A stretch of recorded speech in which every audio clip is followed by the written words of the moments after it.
নেতাজি তোমায় প্রণাম। সততা আর আদর্শে ভরা চির উন্নত শির। উড়িষ্যার কটক শহরে তুমি জন্ম নিলে বীর। মেধা তালিকায় সবার উপরে ছিল তোমার ঠাঁই। সিভিল সার্ভিসে উন্নীত হয়েছ পরম অবলীলায়। সব কিছু তুমি ত্যাগ করেছ দেশের কথাই ভেবে। দেশি প্রাণ, দেশি জীবন বুঝিয়ে দিয়েছ মোদের। আজাদ হিন্দ বাহিনী গড়েছ দেশের প্রয়োজনে। জয় হিন্দ ধ্বনি সেও তো প্রতিধ্বনিত হয় এখনো তোমারই নামে। তোমার মতো লড়াকু মানুষ দেশের বড়ই প্রয়োজন। নিজ স্বার্থ বিসর্জনীয় পিছু পাহন নিজেজন। তোমরা আমাকে রক্ত দাও, আমি তোমাদের দেব স্বাধীনতা।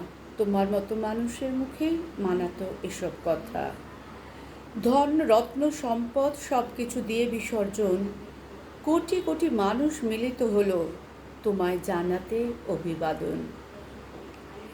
এতদিন পরেও দেশের মানুষ জানতে চাইছে তাই, তোমার মৃত্যু কি ছিল স্বাভাবিক, না ছিল অতি রহস্যময়। একবার যদি ফিরে পাওয়া যেত তোমায়, হে মহামানব, তোমার মৃত্যুতে দেশের ক্ষতির তুলত চরম প্রতিশোধ।